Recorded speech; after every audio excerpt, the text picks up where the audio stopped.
On Saturday mornings in Matunic, Rhode Island, year-round, you can find clusters of URI students filing up outside the beach bar as early as 7:30 a.m.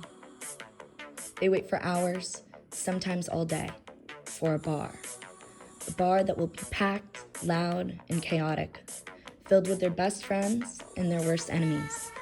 It's a great time for sure. Life-changing? Worth the line? The sacrifice? Why is it that these kids wake up at the crack of dawn on a Saturday, committing their entire days just to get inside? What's really putting them into that line? To understand this, we need Baudrillard. Jean Baudrillard was a French theorist who argued that modern life we live today is shaped by simulacra. Images, signs, and representations. They don't just reflect reality, but actively shape how reality is actually experienced. The simulacra is not just a copy of something that is real, it's a representation that creates its full own meaning, the image. Over time, we find ourselves not asking whether something is real, but whether something looks real, feels real. Baudrillard describes the 3 orders of simulacra. The first order, the image reflects reality. Think of a mirror, a photograph, a portrait, a painting of a tree. The second order, the image enhances or distorts the reality. The real exists, but its meaning is beginning to drift. The third order is where the image replaces reality completely. Most of the world we live in exists in the second order. Reality is still there, but the image does most of the work, most of the talking. Ocean mist exists in the second order. The bar is real, the drinks are real, everyone is real, but the actual meaning of ocean mist is created before anyone gets inside. The line itself becomes the image of the bar. Take matcha, a special green tea exclusively stone-milled, shame-grown in Japan. If it's not grown this way, hey, it's still a tea, but no longer just a tea, an aesthetic.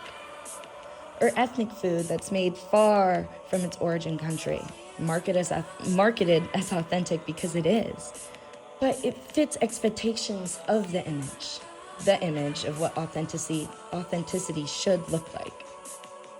Or the perfect morning Instagram stories, coffee cups, journals, matcha. It doesn't matter how good the coffee or the yap was. The morning was faceted before it was able to be lived. Posing on a yacht that you don't own, it captures the image of wealth, of leisure. A themed experience, Disneyland, music festivals. Here, reality is staged carefully to feel more real and more intense than everyday life. This is the image.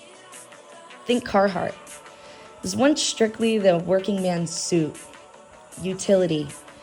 It's still a coat, it still works, but now it's fashion, lifestyle, even resale, thousands and thousands of dollars. Athleisure. This is a perfect Baudrillard example. The body is real. Clothes are real. Exercise is real. But athleisure signifies activity and health.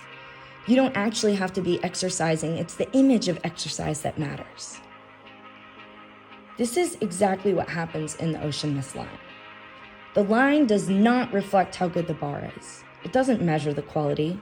It produces this belief, simulating importance, exclusivity, the feeling that it must be worth it. The line is not value, it creates value. The image of ocean mist exists before the experience itself. This is where Guy Debord comes in. Debord describes the spectacle as a condition where social life is replaced by an appearance. Participating matters more than experience. Being seen is more important than being satisfied, than being fulfilled. Girls show up in cute outfits, mini skirts, fry leather boots, sunglasses, yes, even inside. Groups line up on the deck to take photos. Perfect friend groups, the vast Atlantic as the backdrop. You're appearing there. The appearance completes the experience. Baudrillard argues that desire in the second order works in a very specific way. Wanting something sustains the image, and when you have it, the image ends.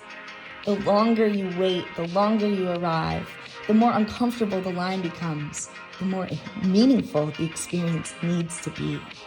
Time and suffering here are converted into value.